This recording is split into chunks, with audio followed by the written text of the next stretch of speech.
నీలవే. ఈ మూవీ ఈటీవీలో స్ట్రీమింగ్ అవుతుంది. థియేటర్లో మంచి టాక్ తెచ్చుకుని బాక్స్ ఆఫీస్ వద్ద ఫ్లాప్ అయిన ఈ మూవీ ఎలా ఉందని డీటెయిల్గా ఈ వీడియోలో మాట్లాడుకుందాం. లాస్ట్ వరకు స్కిప్ చేయకుండా చూడండి. ఇంకా మూవీలో స్టోరీ లైన్ గురించి మాట్లాడుకుంటే, హీరో సూసైడ్ చేసుకుందామని ఊరు రెడీ చేసుకుంటాడు. బట్ అదే టైంలో ఆపోజిట్ అపార్ట్మెంట్ లో హీరోయిన్ చూసి లవ్ లో పడతాడు. ఇక హీరోయిన్ అయితే ఒక డీప్ ట్రామాలో ఉంటుంది. తన పాస్ట్ రిలేషన్షిప్ వల్ల, ఆ మెంటల్ స్టేట్ వల్ల తన డైనమిక్ బిహేవియర్స్ అన్కన్వర్షనల్ గా ఉంటాయి.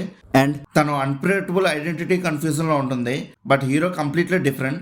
మరి కంప్లీట్ ఆపోజిట్ పోల్స్ బిహేవియర్ లో ఉన్న వీళ్ళిద్దరూ ఎలా లవ్ చేసుకున్నారు, లాస్ట్ కి వీళ్ళ లవ్ సక్సెస్ అయిందా లేదా అనేదే మెయిన్ స్టోరీ. ఇంకా సినిమా స్టార్టింగ్ నుంచే మంచి ఇంట్రెస్టింగ్ స్క్రీన్ ప్లేతో ఎక్కడ బోర్ కొట్టకుండా చాలా బాగా తీసుకుని వెళ్ళారు.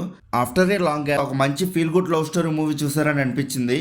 Emotional scenes and love scenes బాగా వర్కౌట్ అయ్యాయి. Same as couple friend movie లాగానే ఫస్ట్ హాఫ్ మొత్తం లవ్ స్టోరీ మీద ఉంటే, సెకండ్ హాఫ్ మొత్తం మాక్సిమం ఎమోషనల్ గానే వెళ్ళిపోతూ ఉంటుంది. మనం కూడా చాలా బాగా కనెక్ట్ అవుతాం ఆ ఎమోషనల్ సీన్స్ కి. వీక్ హార్టెడ్ పీపుల్స్ అయితే క్లైమాక్స్ కి ఏడుస్తారు కూడా.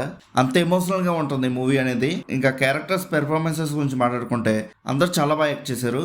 బట్ మెయిన్ లీడ్ యాక్టర్స్ కింద చేసిన హీరో అండ్ హీరోయిన్ యాక్టింగ్ మాత్రం చాలా న్యాచురల్ గా అనిపించింది. వీళ్ళిద్దరు యాక్టింగ్ మాత్రం, వీళ్ళిద్దరు కెమిస్ట్రీ కూడా చాలా బాగా వర్కౌట్ అయింది స్క్రీన్ మీద. ఇంకా cinematography was too good. Songs and BGMs అయితే one of the big plus point అనే చెప్పొచ్చు ఈ మూవీకి. డైరెక్షన్ కూడా ఎక్సలెంట్ గా అనిపించింది మూవీలో.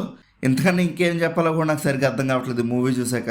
సరే, ఇంకా ఓవరాల్ గా మూవీ ఎలా ఉందని అడిగితే, నాకైతే చాలా బాగా నచ్చింది. మస్ట్ వాచ్ అని చెప్తా ఈ మూవీని. థియేటర్స్ అనవసరంగా మిస్ అయ్యి అనిపించింది ఈ మూవీ చూసాక. ఒకవేళ మీకు కపుల్ ఫ్రెండ్లీ మూవీ నచ్చుంటే ఈ మూవీ కన్ఫామ్ గా ట్రై చేయండి. 100% నచ్చుతుంది. ఇంకా అలానే మీలో ఎవరైనా ఈ మూవీ చూస్తుంటే మీకు ఎలా అనిపించిందో కింద ఉన్న కామెంట్ సెక్షన్లో చెప్పండి. అలానే movie updates and movie reviews కోసం మన సినిమా ఛానల్ని సబ్స్క్రైబ్ చేసుకుని బెల్ ఐకాన్ కూడా ఆన్ చేసి పెట్టుకోండి. మా వీడియోస్ మీరు మిస్ అవ్వకుండా చూడగలుగుతూ ఉంటారు. ఇంకా మళ్ళీ మనం నెక్స్ట్ వీడియోలో కలుసుకుందాం.